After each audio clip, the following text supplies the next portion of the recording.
अपनों की गद्दारी ने इतिहास में न जाने कितने वीरों को मिटाया है। लेकिन क्या आप जानते हैं, छत्रपति संभाजी महाराज की हार किसी युद्ध में नहीं हुई। उनकी हार का कारण बना विश्वासघात।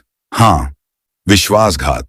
क्या आपने कभी सोचा है कि इतिहास में सबसे क्रूर यातना किसे दी गई होगी, और क्या वह योद्धा झुका? यह कहानी है उस योद्धा की जिसके नाम से मुगल दरबार तक हिल जाता था, जिसकी तलवार की धार ने औरंगजेब के सबसे बहादुर सेनापतियों को धूल चटा दी, लेकिन जिसे इतिहास में सही स्थान नहीं मिला। कैसे हुआ वह षड्यंत्र? क्यों अपनों ने ही उन्हें धोखा दिया? और जब औरंगजेब ने उन्हें झुकाने की कोशिश की, तब उस क्रूर सम्राट को क्या जवाब मिला?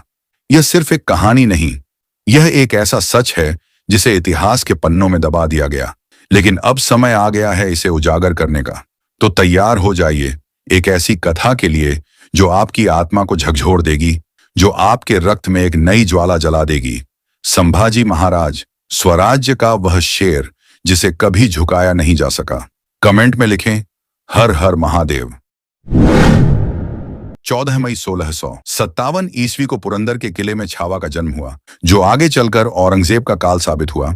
ये थे छत्रपति शिवाजी महाराज और महारानी साईबाई के पुत्र छत्रपति संभाजी। पर नियति का खेल भी निराला है। जब संभाजी केवल 2 साल 4 महीने के हुए ही थे कि उनकी माता साईबाई का देहांत हो गया। मां के प्यार से दूर इस नन्हे बालक का पालन पोषण उनकी दादी राजमाता जीजाबाई ने किया। संभाजी ने बचपन से ही शस्त्र और शास्त्र में निपुणता हासिल कर ली थी। जल्द ही यह बालक मराठा स्वराज्य की सबसे बड़ी ढाल बनने वाला था। समय करवट ले रहा था। औरंगजेब ने मराठा साम्राज्य के दोनों चिराग को अपनी कैद में ले लिया। क्या मराठा साम्राज्य का अंत था या इतिहास एक नई करवट लेने जा रहा था? आइए जानते हैं इसकी वजह है। साल 1666 छत्रपति शिवाजी महाराज की बढ़ती शक्ति से मुगल बादशाह औरंगजेब भयभीत हो चुका था। पुरंदर की संधि के बाद उसने शिवाजी को आगरा बुलाया, लेकिन यह सिर्फ एक दिखावा था। जब शिवाजी महाराज अपने पुत्र संभाजी के साथ आगरा पहुंचे तो औरंगजेब ने उन्हें दरबार में अपमानित किया और नजरबंद कर दिया। संभाजी उस समय सिर्फ 9 साल के थे। इस संधि के तहत संभाजी महाराज को 5000 घुड़सवारों के साथ मुगल सेना में एक मनसबदार बना दिया गया, लेकिन वे अपने पिता छत्रपति शिवाजी महाराज के कहने पर मुगल दरबार में एक जासूस की तरह रहे, जहां से वे मराठा सेना के लिए महत्वपूर्ण जानकारियां में भेजते रहे। छत्रपति शिवाजी महाराज ने महीनों तक इंतजार किया और फिर एक गुप्त योजना बनाई। संभाजी भी इस कैद का हिस्सा बने, लेकिन उन्होंने अपने पिता के साथ इतिहास का सबसे बड़ा सफल पलायन किया। मुगलों को चकमा देकर दोनों निकले गए। औरंगजेब ने अपनी पूरी ताकत झोंक दी, लेकिन वह छत्रपति शिवाजी महाराज और संभाजी को रोक नहीं सका। एक बार फिर मराठा शेरों ने अपनी मातृभूमि पर कदम रखा। जिस आगरा की कैद से शिवाजी महाराज और संभाजी बच निकले थे, वही आग कुछ सालों बाद पूरे मुगल साम्राज्य को जलाने वाली थी। उसके बाद से छत्रपति शिवाजी महाराज ने मुगलों से अपने सारे किले वापस छुड़ा लिए। 16 साल की उम्र में संभाजी ने अपना पहला युद्ध लड़ा था और उस समय के सबसे सुरक्षित किले रामनगर को जीतकर यह साबित कर दिया कि वो सिर्फ शिवाजी महाराज के बेटे नहीं हैं, बल्कि खुद एक महान योद्धा हैं। 1681 में जब शिवाजी महाराज का निधन हुआ तो सभी को लगा कि संभाजी को मराठा साम्राज्य की गद्दी मिलेगी, लेकिन मराठा दरबार में जो हुआ वो धोखे की सबसे बड़ी कहानी थी। अपनों ने ही संभाजी को सत्ता से दूर कर दिया। राजगद्दी उनके छोटे भाई राजाराम को सौंप दी गई, पर संभाजी महाराज कोई आम इंसान नहीं थे। उन्होंने अपने ही भाइयों और मंत्रियों के खिलाफ युद्ध छेड़ दिया और सिंहासन हासिल कर लिया। संभाजी महाराज केवल योद्धा नहीं थे, वे एक रणनीतिकार थे, एक महायोद्धा जिनका नाम सुनते ही दुश्मनों की सांसें रुक जाती थीं। संभाजी महाराज जब गद्दी पर बैठे तो उन्होंने केवल 9 साल के शासन में 120 युद्ध लड़े, और सोचिए, हर एक युद्ध में सिर्फ जीत। संभाजी वो अकेले योद्धा थे जिन्होंने एक ही समय पर मुगलों, पुर्तगालियों, अंग्रेजों और डच सेनाओं से लोहा लिया। सन 1681 में औरंगजेब ने जब देखा कि दक्षिण में मराठा शक्ति बढ़ती जा रही है तो उसने अपनी पूरी ताकत झोंक दी। उसके पास 10 लाख सैनिक, अपार संपत्ति और अनेकों युद्ध कौशल सेनापति थे, लेकिन एक नाम, सिर्फ संभाजी, इन सब पर भारी था। लेकिन औरंगजेब, जो खुद को आलमगीर समझता था, जिसने अपने ही भाइयों का खून बहाया, वो भला छत्रपति संभाजी जैसे शेर को कैसे बर्दाश्त कर सकता था? उसने सोने चांदी से नहीं, बल्कि गद्दारी और धोखे से मराठा साम्राज्य को तोड़ने का रास्ता चुना। उसने मराठा सरदारों में फूट डाली, सोने के सिक्कों से वफादारी खरीदी और फिर मुकर्रम खान को एक गुप्त आदेश दिया, संभाजी को जिंदा पकड़ो। उसे मारने का मजा नहीं, उसे तोड़ने का मजा है। लेकिन क्या संभाजी टूटने वाले थे? नहीं, वो छावा थे, उन्हें झुकाया नहीं जा सकता था। औरंगजेब समझ चुका था छत्रपति संभाजी को युद्ध में हराना नामुमकिन है, इसलिए उसने युद्ध की जगह धोखे का रास्ता चुना। संभाजी महाराज का सबसे भरोसेमंद आदमी, उनकी पत्नी येसुबाई का सगा भाई गणोजी सिरके मुगलों से मिल चुका था। कुछ अन्य मराठा सरदारों ने भी मुगलों से गुप्त संधि कर ली थी। जब संभाजी महाराज संगमेश्वर में थे, तब उनके ठिकाने की सूचना मुगलों तक पहुंचा दी गई। यह वह भयावह दिन था जब गद्दारी के अंधकार ने स्वराज्य के सूर्य पर धावा बोला। मुगलों के सेनापति मुकर्रम खान और कुछ गद्दार मराठाओं ने उन्हें धोखे से घेर लिया।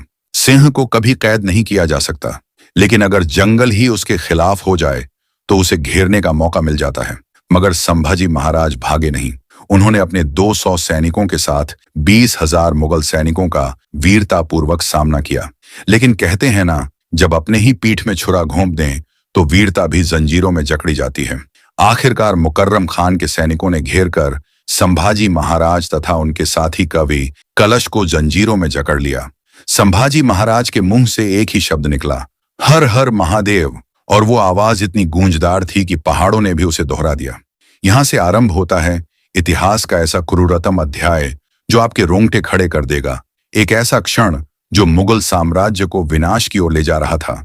जब संभाजी महाराज को औरंगजेब के सामने लाया गया तो मुगल सम्राट की आंखों में क्रोध था, लेकिन कहीं ना कहीं भय भी, क्योंकि सामने खड़ा मराठा सिंह बेड़ियों में होने के बावजूद झुका नहीं था, डरा नहीं था। औरंगजेब ने छावा से कहा, इस्लाम कबूल कर लो वरना मौत मिलेगी। संभाजी मर जाएगा, लेकिन सर झुकेगा तो केवल मातृभूमि के चरणों में।